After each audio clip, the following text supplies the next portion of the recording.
News, events, sports.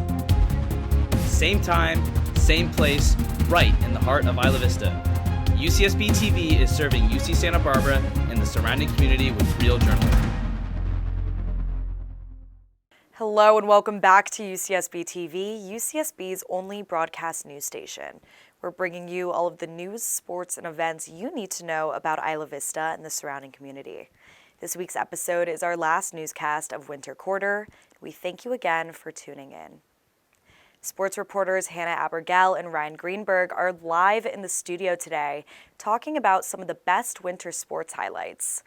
As these reporters cheered on athletes with up-close interviews and sideline reporting this entire quarter, hear from Ryan and Hannah bantering about a sit-down sports-style recap as we close out this academic quarter. But first, Turning Point USA founder Charlie Kirk hosted a live discussion at Campbell Hall last week. Turning Point USA is a right-wing organization that stopped by UCSB as a destination on its Live Free tour, where Kirk presented and debated students about free speech and common far-right beliefs such as climate change denial, homophobia, and anti-Semitism, to name a few. UCSB TV reporters Pricila Flores, Rebecca Fairweather, and Zuri Wilson were outside Campbell Hall, where a protest took place last Wednesday to protest Kirk's arrival. UCSB TV has the story. On March 1st, over 900 individuals gathered in Campbell Hall to hear founder and advocate of Turning Point USA, Charlie Kirk, speak on the UCSB campus. Turning Point USA is a nonprofit organization that discusses polarizing issues in the United States. Founded in 2012 by Kirk and Bill Montgomery, Turning Point has become one of the fastest-growing organizations on college campuses, according to the Chronicle of Higher Education. Our goals as an organization are to allow free speech for everyone on campus. But we also stand for American values, constitutional rights. We're actually nonpartisan and a nonprofit. We're all about just making sure people understand specific issues versus like aligning with a political party or specific candidates. We had over 1,000 people show up. So 200 people that couldn't even get inside of the venue because we didn't have enough seats in the venue. The venue holds around 825 seats, and we filled them to max capacity. We had the second biggest tour stop in the whole US ever. It's pretty incredible that we were able to get that many people out there, and it kind of shows that there is a place and a voice for people that have different viewpoints, even in an area where it is more liberal. Kirk has given numerous speeches on high school and college campuses, broadening conservative politics to youth. The Turning Point founder spoke to UCSB about free speech, gender fluidity, and identity politics. Kirk has been connected to other organizations such as Students for Trump and the Council for National Policy. He has made controversial comments that have promoted misinformation and conspiracy rhetoric, most recently claiming voter suppression in Maricopa, Arizona. His appearance at UCSB campus has created quite an uproar. As we can see behind us, we have a crowd of protesters who have arrived at Campbell Hall today to oppose his views. Now, minus numbers, like, okay, there might be more young people on the left. As people waited to get inside the building, some students weren't there as supporters.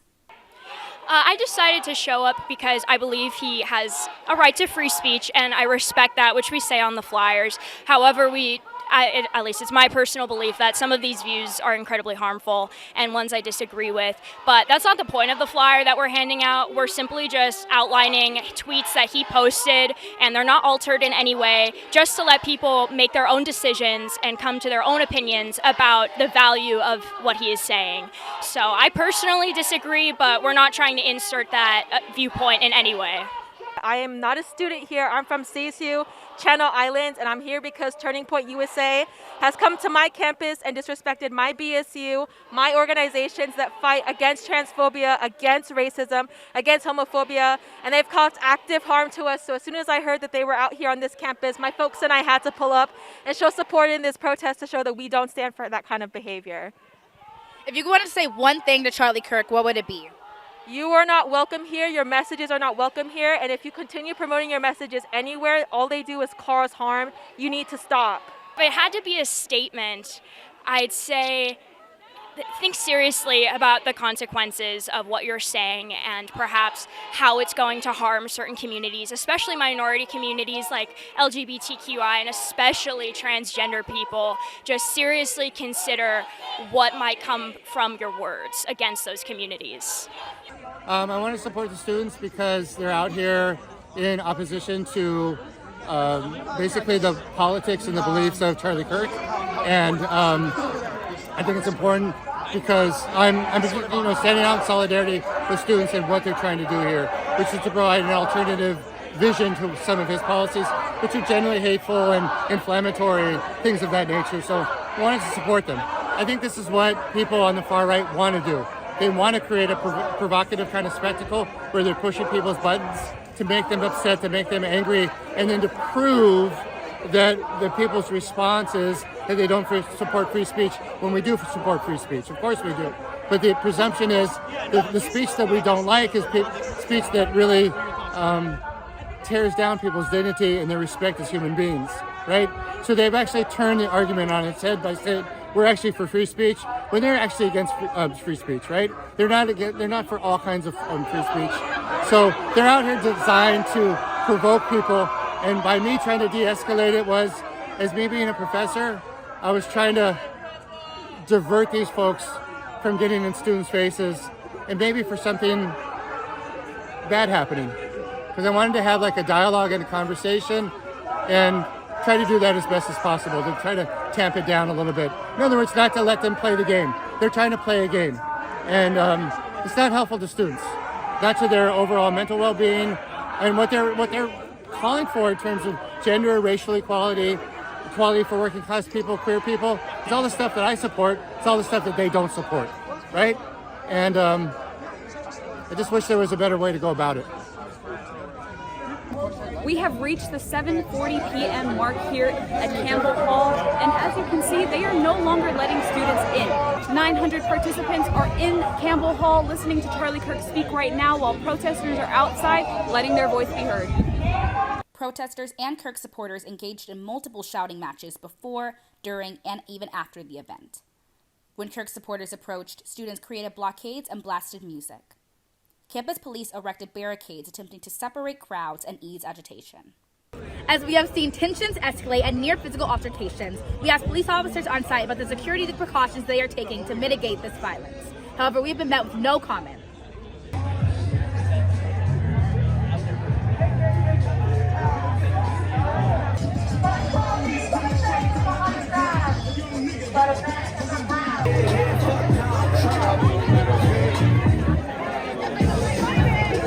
As temperatures are dropping, it is now 46 degrees, and what we're seeing here, Rebecca, is that there are still crowds of people outside of Campbell Hall.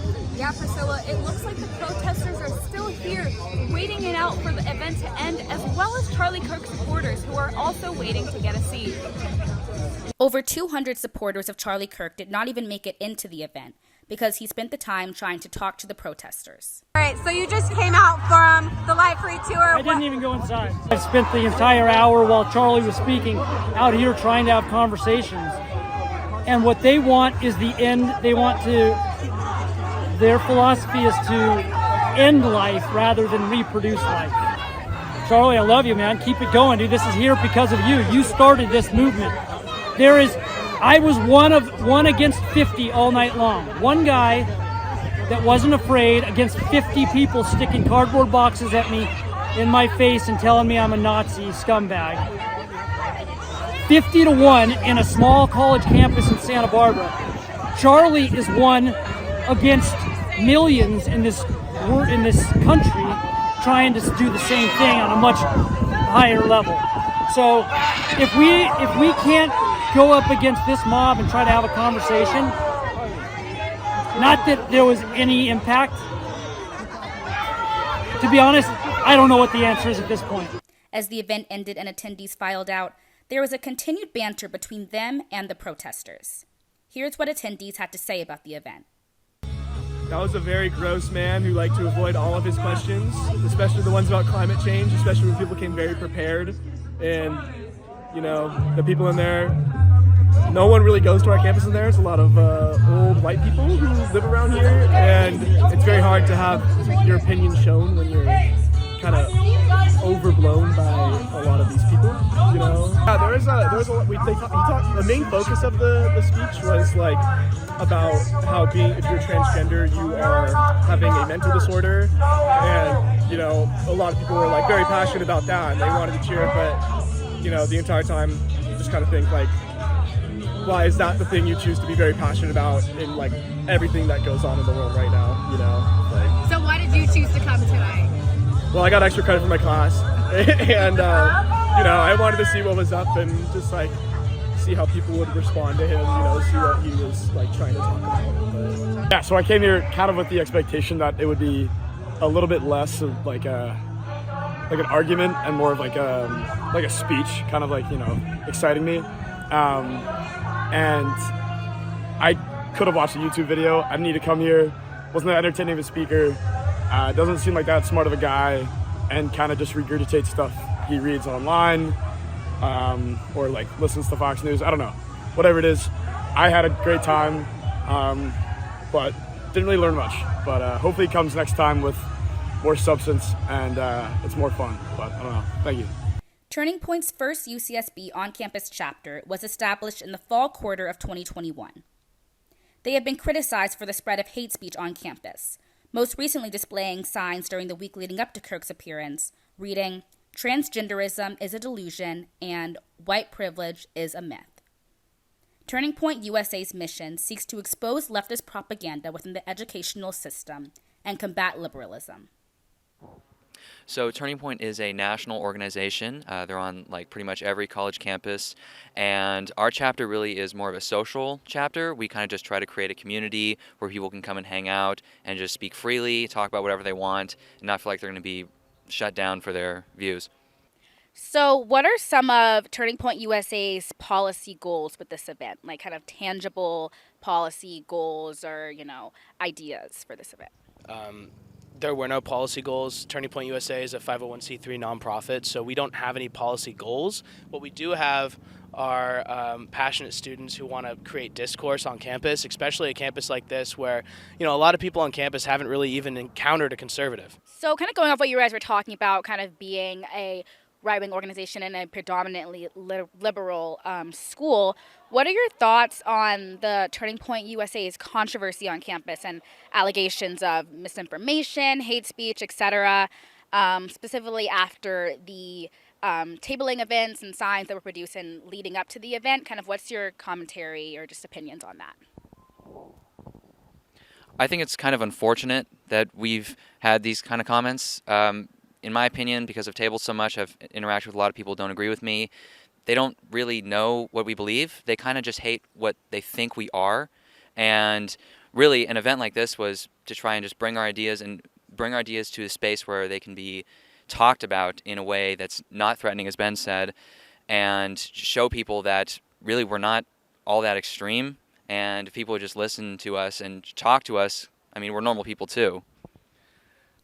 By 10 p.m., protesters and attendees started slowly leaving Campbell, leaving the lecture hall to be used the next morning.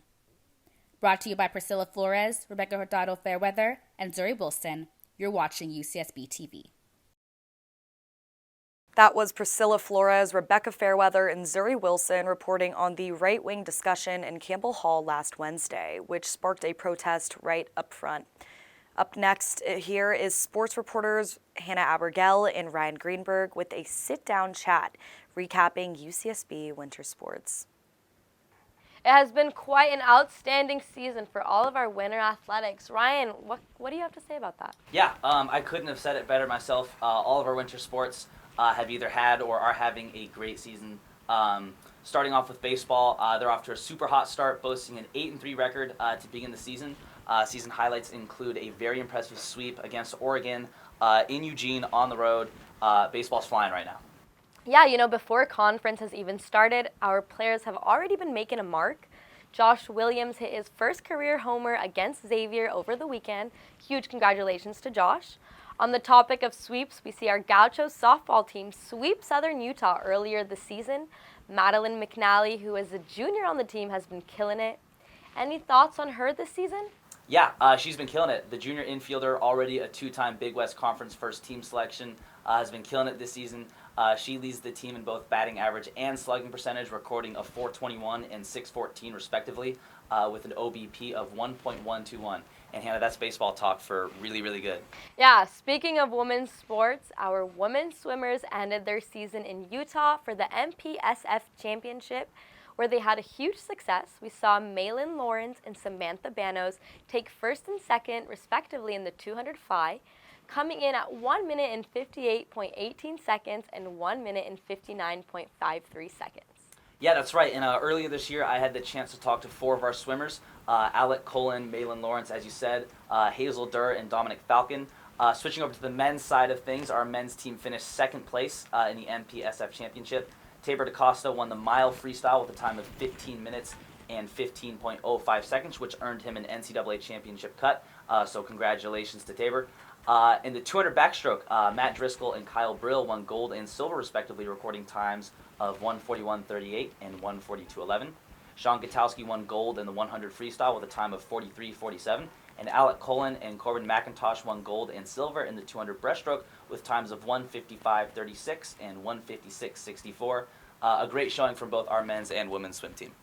Congratulations to all of our swimmers and their successful season.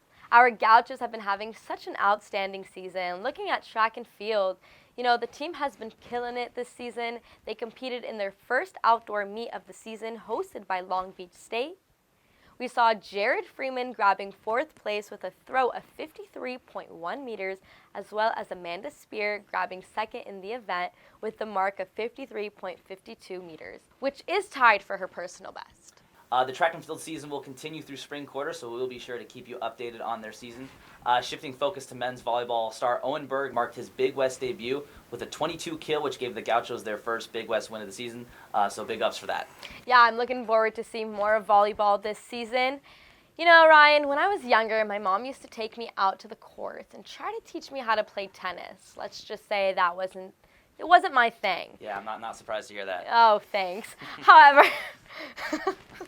However, Amelia Honor from our women's tennis team has been killing it this season as she received Big West Tennis Player of the Week, as well as winning her first set in a tiebreaker. And Kira Reuter did the same for her second.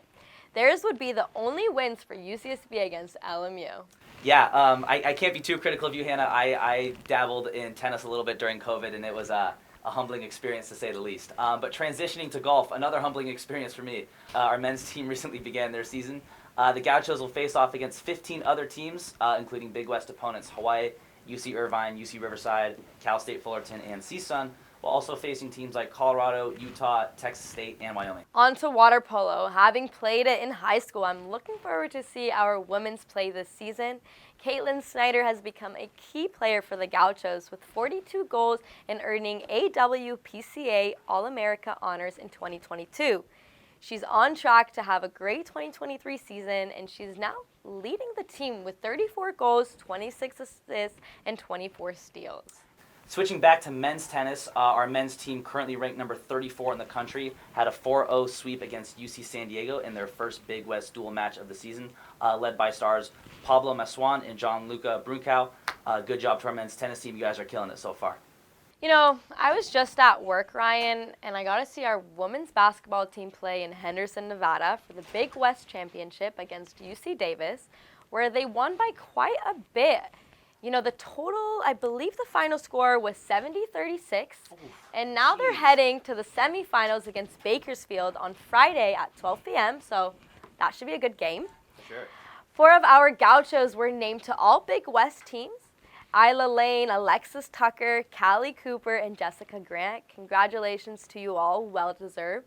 We also saw Anya Choice to earn 23 points for a new career high score at that last game versus Hawaii. Congratulations to her as well, and good luck to the women at Henderson for the rest of the week.